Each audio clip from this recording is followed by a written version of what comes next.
దేవాదాయ శాఖ మంత్రి కొట్టు సత్యనారాయణ శ్రీశైలం ఎమ్మెల్యే శిల్పా చక్రపాణి రెడ్డి ఒకే వేదికపై భిన్నాభిప్రాయాలు వ్యక్తం చేశారు. శ్రీశైలంలో అభివృద్ధి పనులకు శంకుస్థాపన చేసిన మంత్రి ఎమ్మెల్యే వేదికపై అభివృద్ధి పనుల గురించి మాట్లాడే సమయంలో ఒకరికి ఒకరు పొంతన లేకుండా మాట్లాడారు. సత్రాలకు ఎస్సీ ఎస్టీ బీసీలకు 10 నుండి 20 లక్షల డిపాజిట్ చేయాలంటూ ట్రస్ట్ బోర్డు పెట్టింది. ట్రస్ట్ బోర్డులో తీర్మానించిన అంశాలను మంత్రి కొట్టు సత్యనారాయణ కొట్టిపడేశారు. సత్రాలకు 50 లక్షల డిపాజిట్ పెడితేనే బాగుంటుంది అంటూ మాట్లాడారు. ఎమ్మెల్యే శిల్పా చక్రపాణి రెడ్డి స్పందిస్తూ 50 లక్షలు సత్రాలకు వారు కట్టలేరని, దీనిపై మీ నిర్ణయం మార్చుకోవాలని మంత్రికి సూచించారు. వేదికపై ఇద్దరు నేతలు ఒకరిపై ఒకరు వాదనకు దిగటం చర్చనీయాంశంగా మారింది. ఎవరు సత్రం కట్టినా ఇండివిజువల్ కట్టేవాడు అందరూ ఇండివిజువల్ గెస్ట్ వస్తారు. సామూహికంగా 100 మందినో 200 మందినో డోనర్స్ కలెక్ట్ చేసేవాళ్ళు సత్రానికి వెళ్తారు. అది సామాజిక వర్గ పరంగా వెళ్తుంది.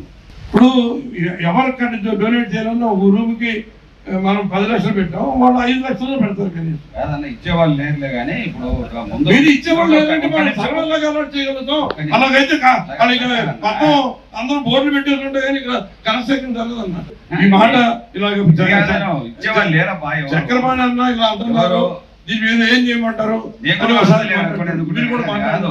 మీరు పోటీ ఎందుకు ఇంకా పని లేక పోటీ ఉండేది, ఇంకా దానిలోకి ఎందుకు వాళ్ళు పాస్ చేయడం ఎందుకు, దానికి పోటీ ఎందుకు? ప్రభుత్వం పరంగా ముఖ్యమంత్రి స్థాయిలో తీసుకున్న నిర్ణయాన్ని ఏముందన్న ఎవరు డిబేట్ చేయడానికి క్వశ్చన్ చేయడానికి బోర్డు ఉందంటే ఇస్తాను. టెంకాయ కొట్టంగా 25 లక్షలు దానికి ఎందుకు పెట్టాలా? నువ్వే ఇస్తానంటున్నావు, మళ్ళీ వాపస్ ఇస్తానప్ప. నువ్వు అది కూడా డబ్బులు ఇవ్వకు, 10 లక్షలు నీకు వెళ్ళే పెట్టుకోరి వద్దు. రిటర్న్ అయ్యదు, రిటర్న్ ఎందుకు ఉండని మన మీదకి ఇవ్వాలి. మళ్ళీ టెంకాయ కొడతాను 25 నీకు ఇవ్వాలా? ఓకే, ఇది ఈ విషయం మీద మన స్థానిక శాసనసభ్యుల వారి అభిప్రాయాన్ని నేను ముఖ్యమంత్రి గారికి ఖచ్చితంగా తెలియజేస్తాను.